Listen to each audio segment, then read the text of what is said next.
नमस्कार दोस्तों, wealth sky के एक और नए इंटरेस्टिंग वीडियो में आप सभी लोगों का स्वागत है। मेरा नाम है सुधीर और बात करेंगे इस वीडियो में हम निफ्टी एंड बैंक निफ्टी के बारे में। दोनों के चार्ट को अंडरस्टैंड करेंगे, समझने की कोशिश करेंगे। ये जो मार्केट में कह सकते हैं एक साइडवेज टू करेक्शन का मूड चल रहा है, तो ये कितने दिन और चल सकता है और कल निफ्टी की एक्सपायरी है तो वो कहाँ पर हो सकती है, इस चीज़ को हम समझने की कोशिश करेंगे। तो जल्दी से इस वीडियो को स्टार्ट करते हैं।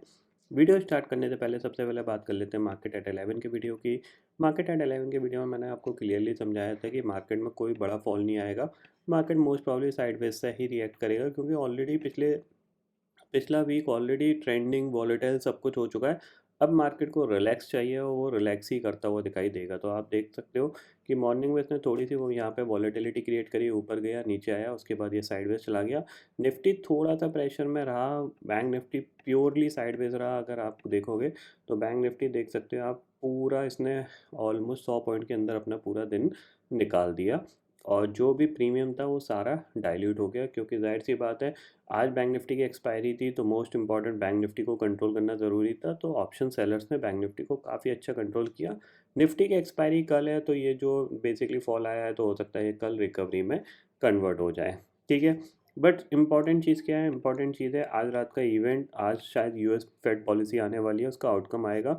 तो वो बहुत इम्पॉर्टेंट है, क्योंकि यूएस मार्केट के लिए अभी करेंटली जो सिचुएशन है इंटरेस्ट बढ़ने के या घटने की, या फिर उनकी जो लॉन्ग टर्म बॉन्ड यील्ड्स है, वो सब लोग इसी चीज़ पे नज़र रखेंगे कि आज के दिन में यूएस फेड चेयरमैन का क्या स्टेटमेंट आता है, क्या कमेंट्री आती है। उसके बेसिस पे मार्केट रिएक्ट करने वाला है। और समझ के चलिए, थोड़ी सी भी कमेंट्री अच्छी हुई तो ये काफ़ी अच्छा रिकवर भी कर सकता है, और कमेंट्री थोड़ी ख़राब हुई या फिर कुछ भी नेगेटिव बोला तो ये काफ़ी गिर भी सकता है। मतलब गिरने का मतलब ये है कि 1-1.5% ऊपर नीचे हो सकता है डेफिनेटली। तो उसके हिसाब से ही हम कल ओपन होंगे। तो ऐसा कुछ परफेक्टली हम नहीं बोल सकते कि हमारे लिए कल का व्यू कैसा होना चाहिए। ठीक है, बट करेंटली जो पोजीशंस बनी है उसके हिसाब से देखा जाए तो 19,000 का शॉर्ट स्ट्रेडल ज़्यादातर लोग बेचते हुए दिखाई दे रहे हैं, क्योंकि कॉल साइड पे भी 75 लाख का ओपन इंटरेस्ट है, पुट पे भी करीब 73 लाख का ओपन इंटरेस्ट दिख रहा है। थोड़ी सी यहाँ पे पुट अनवाइंडिंग हुई है, क्योंकि आप देख सकते हैं यहाँ पे ये पुट अनवाइंडिंग हुई है क्योंकि नीचे 19,000 के नीचे निफ्टी ने क्लोज दिया है, तो ये एक नेगेटिव सिनेरियो है। तो इसीलिए यहाँ पे पुट राइटर्स ने अपनी पोजीशन छोड़ दी है, क्योंकि हो सकता है कि कल गैप डाउन खुल जाए और उनको लॉस हो जाए। तो इसीलिए यहाँ पे वो अपनी पोजीशन को हल्का करके गए हैं। किसी भी रीज़न से अगर ये 18,850 के आसपास खुल जाता है या फिर 18,880, वो एक सपोर्ट एरिया होगा। वहाँ से एक बार बाउंस आ सकता है, ये ध्यान में ज़रूर रखिएगा। ठीक है, चार्ट पे चलते हैं, चार्ट को अंडरस्टैंड करते हैं। तो देखो 15 मिनट का टाइम फ्रेम मैं लगाता हूँ यहाँ पे। यहाँ पे आप समझिएगा, मान लीजिए ये एक फर्स्ट लेग ऑफ सेलिंग था। ठीक है, फिर ये एक पुल बैक हुआ है और ये आपका सेकंड लेग सेलिंग है। उसके बाद मार्केट मान लो यहाँ कहीं खुल जाता है, मतलब इस जोन के आसपास कहीं खुल जाता है, तो चांसेस बन सकते हैं कि ये यहाँ पे सपोर्ट लेके बाउंस कर सकता है। क्योंकि यहाँ पे क्या है, एक ये डब्ल्यू पैटर्न का फॉर्मेशन यहाँ पे बनेगा, तो यहाँ से क्या है, एक पुल बैक आने के बाद ही ये गिर सकता है।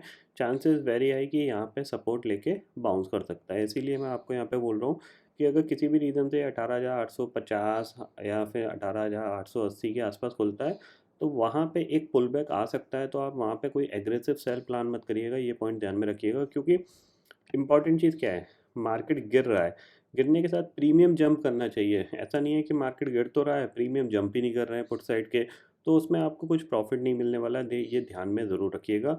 ठीक है, फिर ये गैप है, इसको फिल कर सकता है, तो यहाँ कहीं ये सपोर्ट लेके एक बार बाउंस कर सकता है, ये ध्यान में ज़रूर रखिएगा।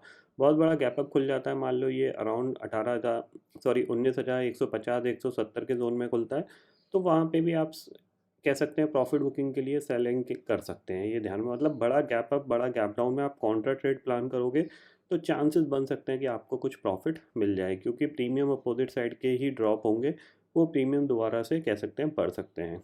ठीक है, बैंक निफ्टी की बात कर लेते हैं। तो देखो बैंक निफ्टी तो जाहिर सी बात है, आपको कुछ नहीं करना है।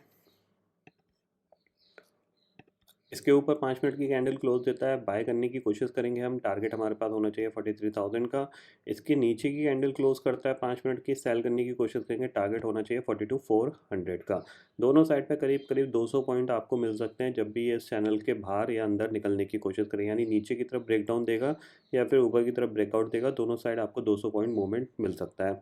तो नीचे की साइड पर अगर आपको 42,250 या 42,300 के आसपास मिलता है तो डेफिनेटली आप इसको बाय करके ही काम करिएगा, क्योंकि ये काफ़ी अच्छा सपोर्ट है। स्विंग बना है तो जाहिर सी बात है इतनी जल्दी नहीं टूटेगा, क्योंकि यहाँ से यूँ करके ये तोड़ के जाएगा तो फिर थोड़ा सा मार्केट और ज़्यादा नेगेटिव हो सकता है। तो मुझे लगता है कि यहाँ कहीं ये सपोर्ट ले सकता है 42,250 या 42,200 के आसपास।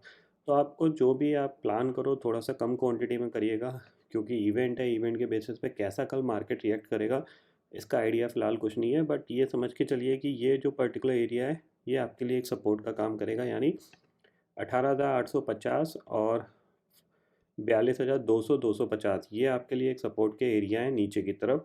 अगर इसके आसपास मिलता है तो डेफिनेटली आप एक बार स्टॉप लॉस लगा के बाय करने की कोशिश ज़रूर करिएगा।